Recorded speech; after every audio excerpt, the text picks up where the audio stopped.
नमस्कार, आप देखना शुरू कर चुके हैं लाइव सिटीज को। मेरा अभिषेक है। बिहार में बढ़ते अपराध के बीच पिछले दिनों बिहार पुलिस मुख्यालय में बड़ी प्रेस कॉन्फ्रेंस हुई थी और साफ साफ कहा गया था कि अब हथियार और हथियार सप्लायर्स पर एक्शन होगा। ऐसे में कानपुर से एक बड़ी खेप लेकर कुख्यात हथियार तस्कर मोस्ट वांटेड नालंदा का अभिजीत लेकर आ रहा था। इसी दौरान उसे बिहार पुलिस और एसटीएफ ने धर दबोचने की कोशिश की, लेकिन वो फरार होने की कोशिश करने लगा, जिसके बाद उसे चारों तरफ से जाल बिछाकर पकड़ा गया है और उसके पास से 3700 गोलियां बरामद की गई हैं और अलग अलग छापेमारी करके कुल 4500 से अधिक गोलियां बरामद की गई हैं। तो कानपुर से बिहार में हथियारों की तस्करी की जा रही है, गोलियां मंगाई जा रही हैं। कानपुर की गोलियों से बिहार में गोलियां चल रही हैं, बिहार में मर्डर हो रहा है। तो एक हैरान कर देने वाला मामला सामने आया है। इस पूरे मामले में कैमूर में बड़ी प्रेस कॉन्फ्रेंस भी हुई है। कैमूर के एसपी हरिमोहन शुक्ला ने जानकारी दी है किस तरीके से पकड़ा गया है और इस पूरे मामले को लेकर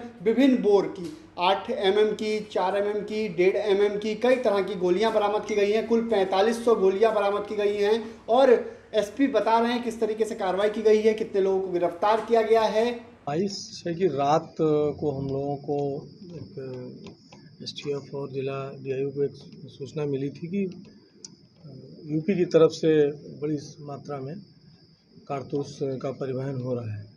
तो इसके बाद संयुक्त रूप से चेक पोस्ट पर लगाई गई। तो कल भोर में एक बरेजा सफ़ेद रंग की गाड़ी आ रही थी, उसको जब घेरा गया और घेरने के बाद उसका सर्च हुआ है तो उसमें 2950 कारतूस 8 mm और 750 कारतूस जो 315 बोर का था बरामद हुआ है। दोनों संयुक्त रूप से 3700 कारतूस हैं। 2 व्यक्ति पकड़ाए हैं इसमें, जिसमें से एक यूपी का है और एक नालंदा के रहने वाले हैं। दोनों से जब संयुक्त रूप से पूछताछ की गई है तो उन्होंने बताया है कि हम लोग यूपी से अंकल जी नाम के एक व्यक्ति हैं, उनसे हम लोगों ने लेकर के इसको नालंदा पहुंचा रहे थे। जो नालंदा के व्यक्ति हैं उनके पिता के ऊपर भी इस तरह के कुछ केसेस हैं और पुलिस की बड़ी सफलता है ये। काफ़ी भारी मात्रा में कारतूस बरामद हुए हैं। जो कारतूस सब पकड़ाए गए हैं इनके ऊपर कभी और ने बताया जो भी दोनों लोग पकड़े गए हैं उन पर कोई पूर्व इतिहास नहीं है, लेकिन उनमें से एक जो नालंदा के पकड़े गए हैं उनके संभवतः जो हमको अभी तक जानकारी मिल रही है उनके पिता के ऊपर इसी तरह का केस दर्ज है। और इनके मामले में भी हम लोग, चूँकि ये लोग बिहार के कई पूछताछ में उन्होंने बताया कि 1-2 जिले इन्होंने बताया जहाँ पर यह गोलियाँ बेचते थे, उन जिलों में हम लोग पता कर रहे हैं कि कोई आपराधिक इतिहास है या नहीं है। सर कहाँ से कहाँ ले जा रहे थे और इनका उद्देश्य? देखिए, ये जो बता रहे हैं कि यूपी में कानपुर शहर है और जो ये पकड़ाया वो भी औरैया का रहने वाला है। तो इनका कहना है कि कानपुर से ही हम लोग उसको लेकर के नालंदा की तरफ जा रहे थे और इन्होंने कुछ नाम बताए हैं तो नालंदा में और पटना में, जहाँ पर इन्होंने इस गोली की डिलीवरी करनी थी। हम लोग अभी अनुसंधान इस मामले में कर रहे हैं। आपको एक चीज़ और बता दें कि इनकी गिरफ्तारी के बाद और इन्हीं से प्राप्त सूचना के आधार पर नालंदा में भी गोलियां बरामद हुई हैं। गोली ले जाने के पीछे लोग की मकसद क्या थी सर? ये गोलियां ले जा कर के अवैध रूप से इसको ऊंचे दाम पर बेचते थे और आप तो सर्वविदित है कि गोलियों का इस्तेमाल क्राइम में ही होगा। और अभी हम लोगों को इस बात की भी चिंता है कि निकट भविष्य में विधानसभा चुनाव होने वाले हैं, इसलिए इन चीज़ों पर हम लोग कड़ाई कर रहे हैं कि इनका दुरुपयोग या ये सब चीज़ें इधर ना आने पाए। सर इसके पहले भी इन लोग इसका परिवहन किए हैं क्या?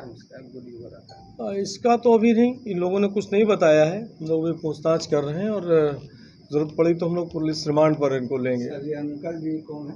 अभी इन लोगों ने सिर्फ अंकल जी ही बताया है।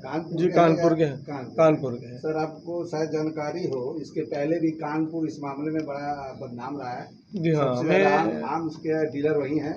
अभी भी कुछ जेल में है, कोई त्रिवेदी करके है। में एक जगह है कोतवाली के पास, जी जी, वहाँ पर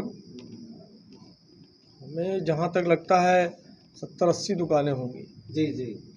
और मैक्सिमम जो कभी इस तरह के बातें आती हैं वो वहीं की बातें सर आती वहाँ भी गिरफ्तारी हुई है? हैं। नालंदा नहीं, में भी अभी हुई है, पटना में भी हम इस मामले में जी। चूँकि नाम क्लियर नहीं है, हम लोग पता कर रहे हैं कानपुर या जो भी इससे संलिप्त होगा उसकी गिरफ्तारी होगी। सर टाइप ऑफ गोली एक तो बताया सर 750। एक उसकी पेंदी पर KF8 mm लिखा हुआ है। हाँ तो ये सर 50 329 उसमें KF8 mm लिखा हुआ है। सर वो पिस्टल की है या?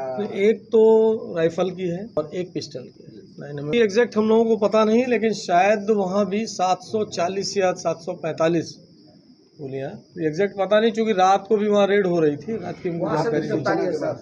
जी आपकी हाँ, सूचना के बाद इन लोगों से ही जो कुछ इन्फॉर्मेशन मिली वहाँ से भी गिरफ्तारी है सर नालंदा से? अब ये एग्जैक्ट हम नहीं बता पाएंगे। सर इसमें STF की भूमिका भी क्या है? हाँ एकदम STF, मैंने आपको शुरू में ही बताया कि STF, DIU और जिला पुलिस की संयुक्त टीम का ये अभियान है। तो आपने सुना कि SP हरिमोहन शुक्ला ने क्या कुछ कहा है। 4500 से अधिक गोलियां बरामद की गई हैं और ये गोलियां कानपुर से लाई जा रही थी। तो 4500 गोलियां लाई जा रही थी और बिहार में अलग अलग जिलों में इसका बंटवारा करना था। और इन्हीं गोलियों से बिहार में क्या अपराध हो रहा था, क्या मर्डर हो रहा था, क्या कानपुर की गोलियों से ही बिहार में हत्याओं का दौर जारी था, सिलसिला जारी था।